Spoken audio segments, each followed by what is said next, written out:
Pourquoi l'Église catholique s'est fait bananer? Depuis le temps de Constantin, les empereurs romains ont été là pour bâtir les édifices religieux au profit du clergé catholique. Un édifice religieux doit être bâti par les membres de la congrégation religieuse, pas par l'État. Malgré la séparation de l'État et du clergé, aujourd'hui encore, les contribuables français payent pour l'entretien de ces édifices, cathédrales et églises, chapelles et consorts. Tout ça est à la contribution du contribuable français. Sauf qu'aujourd'hui, l'Église catholique voit ça comme des églises, des cathédrales, alors que l'État français voit ça comme des monuments français. Évidemment, puisque c'est à sa charge. Regardez l'inauguration de Notre-Dame. C'est Emmanuel Macron lui-même qui inaugure et qui accueille tous les chefs d'État qui veulent bien venir en France pour venir voir la cathédrale. Mais quelle bonne excuse que le souverain pontife a trouvé de ne pas venir assister à l'inauguration de Notre-Dame parce qu'il trouve cette situation politique.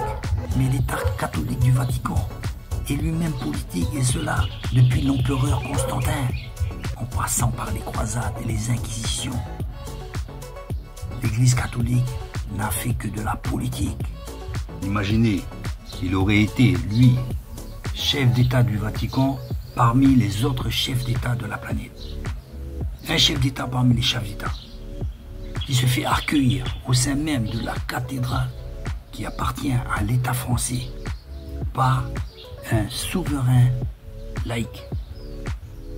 Cette image-là, il ne la voulait pas.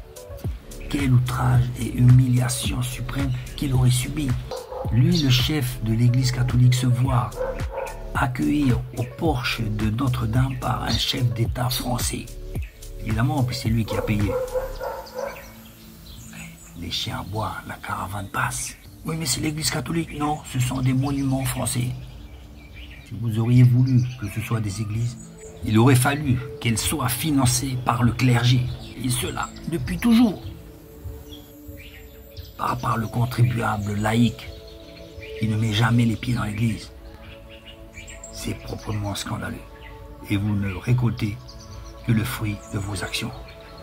Et c'est pour cela que je dis que l'Église catholique s'est faite bananer par elle-même.